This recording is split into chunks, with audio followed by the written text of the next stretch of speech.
I founded an organization called People's Vision Zero to protest for safer streets and a more effective government by painting crosswalks without official authorization. Okay, so we've been trying to work with the mayor's office to implement our goals of ending traffic violence in Los Angeles and building a city that is safe and walkable. But it seems like city leaders have been slow walking our plan. So we resumed painting crosswalks this past Sunday. Sunday? Yes. After taking a break, after I got arrested while doing this. Back in December. And then we tried to work with the mayor's office. It seemed like they were slow walking our goals. So we went back to the streets.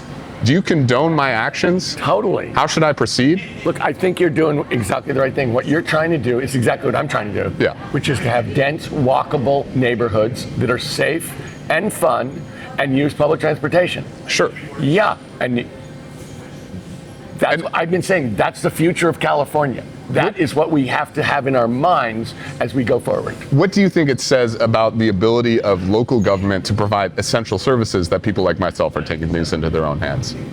I'd be embarrassed if someone had to do that on his or her own. I'd be embarrassed. The government has got to get back to the idea that we're making people's lives better and we're responding to actual needs. Yeah. Yes, and the fact that you're at street level making positive change and they don't like it, man, that's crazy. Thanks. So what are the specific steps though? So we have difficulty generating revenue for essential services. In a place like Los Angeles, it can cost tens of thousands of dollars more to, say, renovate a curb ramp than it does in neighboring cities. What can you do at a state level to reduce locally to make sure that these services get delivered? Well, one of the things that I'm going to do, you should know, is on day one, I'm going to call a special election, close a corporate loophole, tax loophole for over $20 billion that's going to go to the cities and counties. Sure. They feel starved of revenues. I think they are starved of revenues, and that's going to enable a lot of things. Mm-hmm. But we're going to, on the other hand, demand that people start getting things done for the people of the California. Yeah. It's going to be a two-way street. We're going to be providing a lot of more money, but we're going to insist on getting a lot more bang for our buck. Nice. Yeah, that makes sense. One critical source of local revenue is property taxes.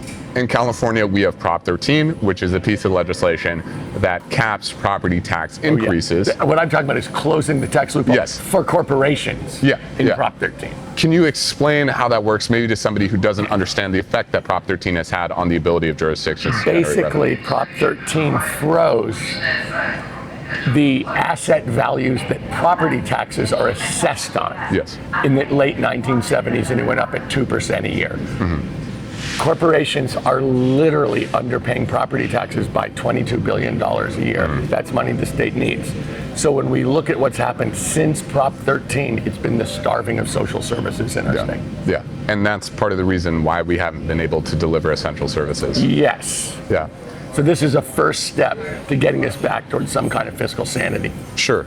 No, I appreciate that. I fully support your plan to reform Prop 13, but I think it's worth addressing the political reality as well. This is a challenging issue that galvanizes local homeowners who are paying minimal property taxes. It's not changing homes. Okay. What we're doing is just Prop 13 for corporations, large corporations. Would you consider further reforms, say, to exempt second home purchases or vacation homes from I don't want to commit to what we're going to do, but what I do see in California is an inability to get things done and an inability to pay for things and getting stretched all the time.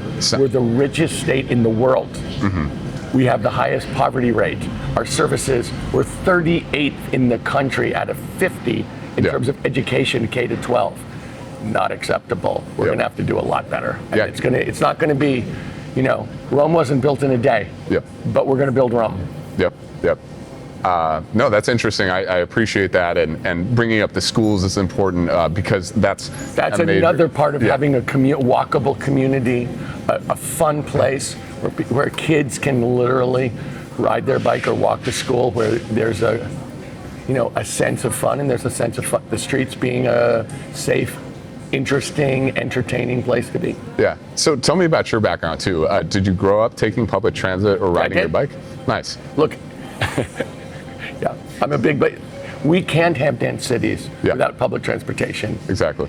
And we can't have public transportation without dense cities. Mm-hmm. They just go hand in hand. So we've got to think about that as growing together. Yeah. What will you do as governor to foster a culture around public transit, density, city life, urbanism? It's going to be what we need to have that vision, but then it needs to come out in terms of legislation and results. Yeah. That has to happen. People have to enjoy it. When you go to everybody, I say to everybody, what's your favorite city? And you think about it, and it's exactly what we're describing. Yeah. Any city that you love, that's what it looks like. Yeah. What's a city that you look up to? Or what are some of your favorite cities? Well, the funny thing is, I went to Santa Ana, California. No way. And I know, and it's really thriving, and they have a really good downtown. Mm-hmm. I went to, some of the small cities, Redwood City. Mm-hmm. I went to Redwood City and I was like, I love this downtown. They're building things, they're building housing, it's walkable. There are a lot of shops and stores that are thriving. It was fun. Yeah, that's Gotta good. do it. I'm from the peninsula. I grew up taking Caltrain. But Redwood City used to be called Deadwood City. Yeah. It's now a thriving, fun, walkable downtown. Yeah, that's awesome. Cool. Thank you. Yeah, it's free on election day. Where are we going down? So we're going.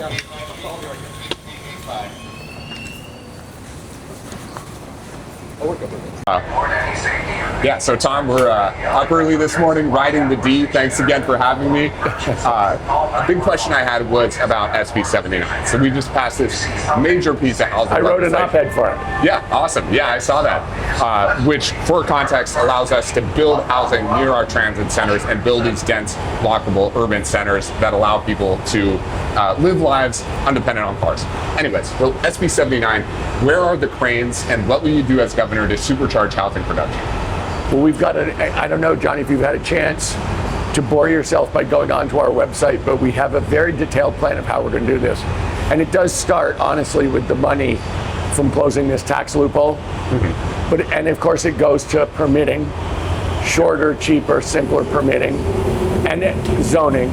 But it also goes to how we do construction, because there are new technologies that'll drive down costs by at least a quarter, and it also goes to financing. Yeah. My wife, Kat, and I have started a non-profit community bank, and we finance 17,000 low-income housing units.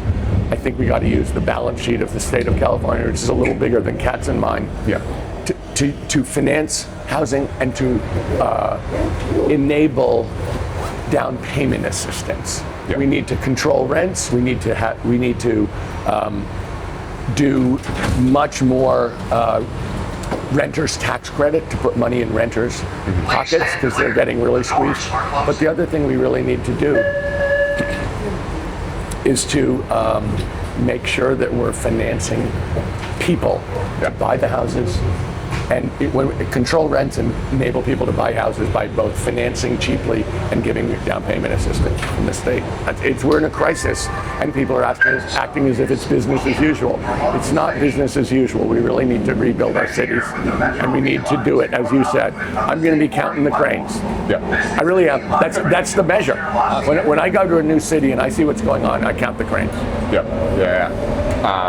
I appreciate that. 17,000 homes, that's incredible. I've also read about your support for Buffy, which is housing bond measure.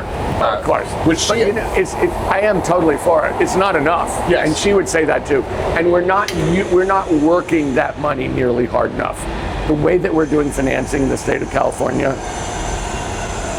I have a completely different concept of how to use that money to make it much more powerful and much less onerous to get. Sure.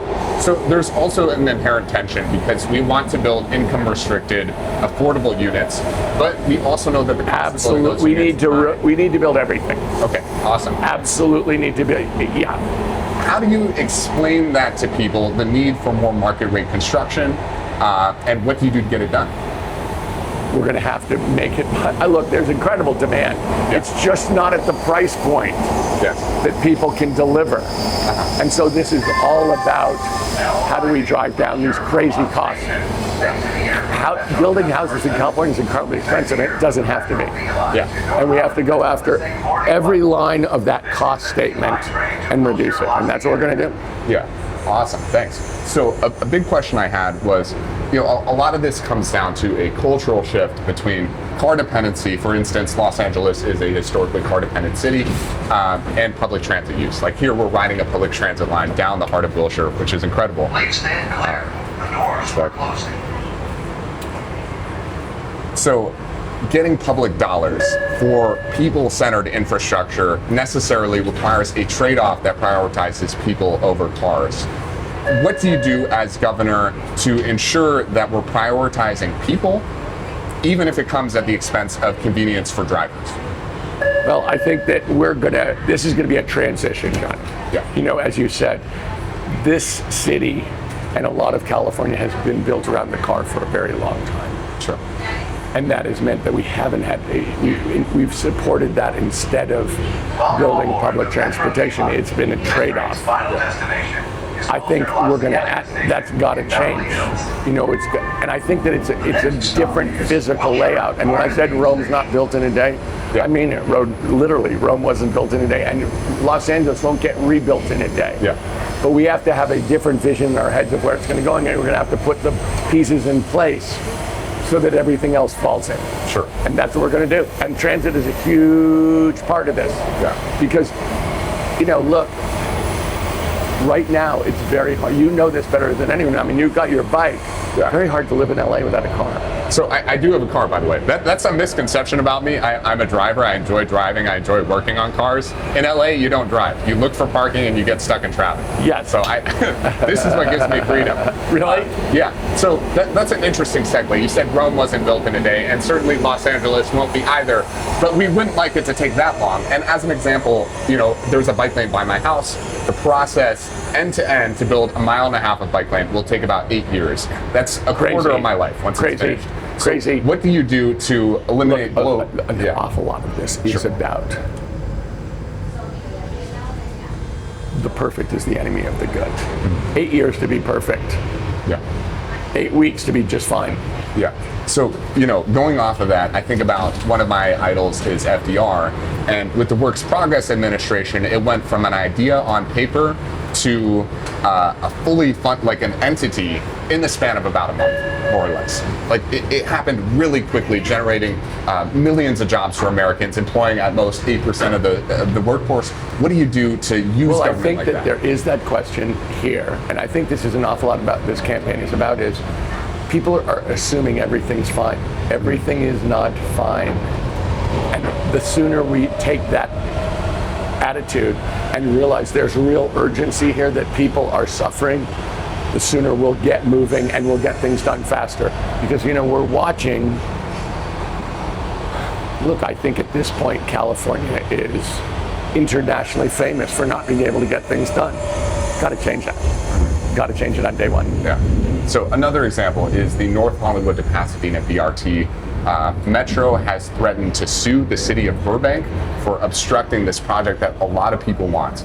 And the city of Burbank is opposing the project because they're worried about SB 79 and apartments in their neighborhoods.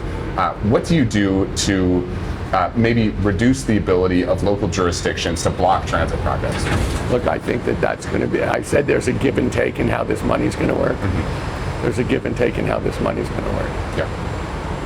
So what are the specific steps and how do you explain I that? think we're going to have a different relationship with the cities and counties. We're just going to have to, because if you have 32 vetoes for a project, you can't have that. Yeah. No, I guess that's a question that me and a lot of people who are tired of the pace of things are worried about. There has to be a different relationship, and there has to be a way to say you actually have to do this. We've heard you, and we can't, you're wrong. Yeah. We're going to have to do that. Yeah. Because otherwise people will delay it. Would you use the courts to delay everything? Sure. Would you use legal authority? Would you delegate somebody to? I was talking about money. Yeah. Okay. Well, that's why I said $22 billion is going to the cities and counties. So you would or not. You would withhold funds from local jurisdictions if they were. Like, well, look, it's to enable things to happen. Yeah. And if you're not enabling things to happen, I guess there's got to be a consequence, no? Yeah. Awesome. Well, you know, a more personal question I had is I'm 26, okay, and voter turnout among people my age is abysmal.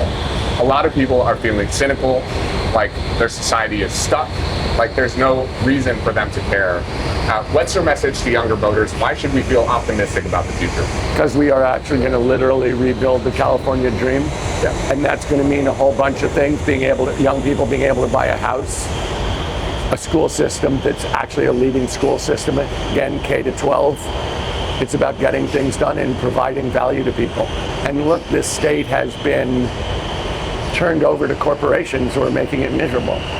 Yeah. It's like you've got bloat on one hand and corporations on another. In between are the California people getting squeezed. Yeah. And Why do you love California? love the people. I mean, it's obviously physically amazing, and I'm in love with the Pacific Ocean, but it's also the people of this state are fantastic. All over the state, all different cultures. The valley, the coast, north, south. The people of California are amazing. That's, there's a spirit here of optimism we have to make sure we keep or rekindle. Yeah. What does the California dream mean to you? I think California dream means that you come here and work hard. You can afford to buy a house. You can build a family if you are lucky enough to do that. The schools are really good and free for 2 decades, and you get a chance to live in an open, free society in a beautiful place with like-minded people in the most diverse society in the world. It's fantastic. Yeah. It's absolutely fantastic, but it means we got to get a few jobs done. Awesome. Well, thank you very Johnny, much, Tom. Really thank you. appreciate your time. Is this us? Someone voted for you. Cool. And we have arrived. Thank you.